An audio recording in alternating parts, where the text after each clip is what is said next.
এটা সময়ত AFC এনেকুৱা ভাইব্ৰেণ্ট আছিলে আমি আসাম ট্ৰিবিউন নন্দন জনমভূমি এনেকুৱা ধৰণৰ ডাঙৰ ডাঙৰ মেক্সিমাম ইনষ্টিটিউটক AFCয়ে ফাইনেন্স কৰিছে আৰু এইটো এটা ষ্টেট ফাইনেন্স SFC আণ্ডাৰত পৰে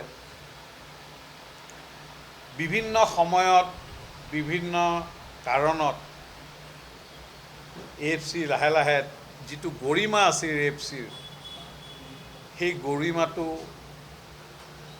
হেৰুৱাবলৈ আৰম্ভ কৰে আৰু প্ৰায় বহু বছৰ ধৰি আসাম ফাইনেন্স কৰ্পোৰেশ্যনটো লছত থাকিবলগীয়া হয় তাৰ বাবে AFCয়ে যেনেধৰণে এণ্টাৰপ্ৰিনাৰ্ছৰ মাজত কাম কৰিব লগা আছিল বা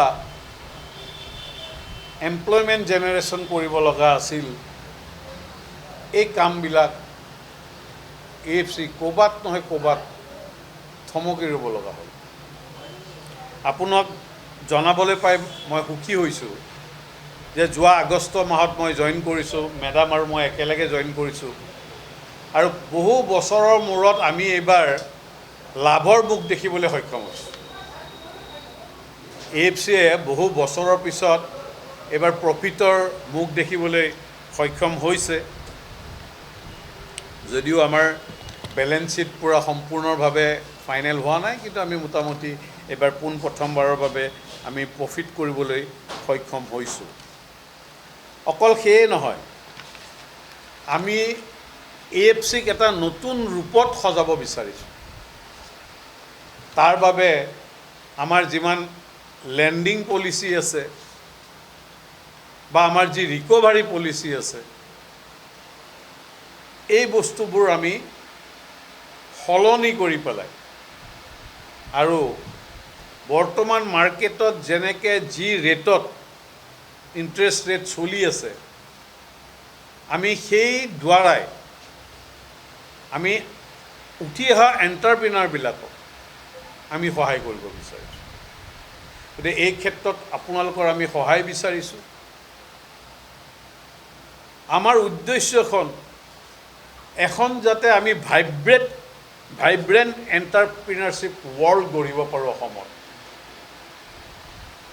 মাননীয় মুখ্যমন্ত্ৰী ডক্টৰ হিমন্ত বিশ্ব শৰ্মাৰ সহায়ত প্ৰথমবাৰ বহু বছৰৰ মূৰত আমি AFCয়ে এইবাৰ লাভৰ মুখ দেখিবলৈ সক্ষম হৈছোঁ তেখেতৰ যি ইচ্ছা আছে যে তেখেতে বিচাৰিছে যে আসাম ফাইনেন্স কৰ্পোৰেশ্যন যাতে সেই আগৰ গৰিমা আমি ঘূৰাই আনিব বিচাৰোঁ আপোনালোকে নিশ্চয় জানে যে মই যেতিয়া DNPLৰ চেয়াৰমেন আছিলোঁ মই জইন কৰিছিলোঁ 14 কোটি টকাত প্ৰফিটত আৰু যেতিয়া মই এৰো 50 কোটি প্ৰফিটত মই সেই সংগঠনটো এৰি থৈ আহিছিলোঁ গতিকে মই খুব অনেষ্টলি চিনচিয়াৰলি আৰু হাৰ্ড ৱৰ্ক কৰোঁ আৰু আমাৰ AFCৰ খুব সুন্দৰ টীম এটা আছে AFCৰ যিমান এমপ্লয়ী আছে ইমান সুন্দৰ ইমান কষ্ট আজিলৈকে যে তেওঁলোকে ইমান ষ্ট্ৰাগল কৰি বন্ধ হ'বলৈ দিয়া নাই তাৰ বাবে মই প্ৰত্যেকজন AFCৰ এমপ্লয়ীক ধন্যবাদ জ্ঞাপন কৰিব বিচাৰিছোঁ কাৰণ কৰোনা সময়ত বহুত ডাঙৰ ডাঙৰ এনেকুৱা ইনষ্টিটিউট বন্ধ হৈ গৈছে কিন্তু AFC বন্ধ হৈ যোৱা নাই আৰু এইটো অকল সম্ভৱ হ'ল AFCত বৰ্তমান থকা সকলো এমপ্লয়ীৰ বাবে গতিকে মই এইখিনিতে তেওঁলোকক আপোনালোকৰ জৰিয়তে মই ধন্যবাদ জ্ঞাপন কৰিব বিচাৰিছোঁ আৰু আমাৰ লগত আমাৰ MD তেখেতেও বহুত সময় দিছে যোৱা আগষ্ট মাহৰ পৰা তেখেতে বহুত কষ্ট কৰিছে আমাৰ যি 3-4জন DGM আছে যিখিনি ষ্টাফ আছে সকলোৰ মিলিত প্ৰচেষ্টাত মাননীয় মুখ্যমন্ত্ৰী মহোদয় ডাঙৰীয়াৰ আশীৰ্বাদে কওক বা তেখেতৰ দূৰদৰ্শিতাই কওক ইচ্ছাত আমি এইবাৰ লাভৰ মুখ দেখিবলৈ সক্ষম হৈছোঁ অনাগত দিনত আমি এই সংগঠনটো আৰু আগুৱাই লৈ যাব বিচাৰিছোঁ তাৰ বাবে আমি বহুতো সংশোধন কৰিব বিচাৰিছোঁ। আমি এনেকুৱা ধৰণে বিচাৰোঁ যাতে, কাৰণ আমাৰ আৰু বেংকবিলাকৰ মাজত এটা পাৰ্থক্য আছে। বেংকবিলাকে কেছ ডিপজিট লয়, আমি কিন্তু ডিপজিট নলওঁ, আমি অকল লোন দিওঁ। গতিকে আমাৰ ইয়াত অতি সহজে খুব সোনকালে আমি এই কামবিলাক কৰিব পাৰিম বা তেওঁলোকক সহায় কৰিব পাৰিম। মানে বহুতো জেগাত এটা সময় এনেকুৱা আছিলে যে AFCৰ পৰা লোন দিলে ঘূৰাই দিব নালাগে। এটা সময়ত এনেকুৱা ধৰণৰ এটা ভাৱধাৰণা আছে ৰাইজৰ মাজত, AFCৰ পৰা লোন ল'লে ঘূৰাই দিব নালাগে। তো সেই কিছুমান এনেকুৱা নেৰেটিভ সেই সময়ত কংগ্ৰেছ চৰকাৰৰ দিনত সেনেকুৱা কিছুমান নেৰেটিভ ছেট হৈছিল, আৰু তাৰ কাৰণে মই ভাবোঁ যে AFCৰ আজি এই অৱস্থা।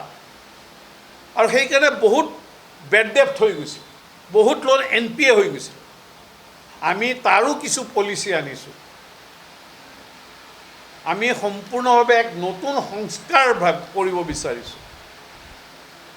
এতিয়া কিন্তু AFCত সেনেকুৱা ধৰণৰ নাই, আমি খুব কঠোৰ। আমি অহাৰ পিছত আমি বহুকেইটাৰ যিসকলে ডিফল্টাৰ হৈছে,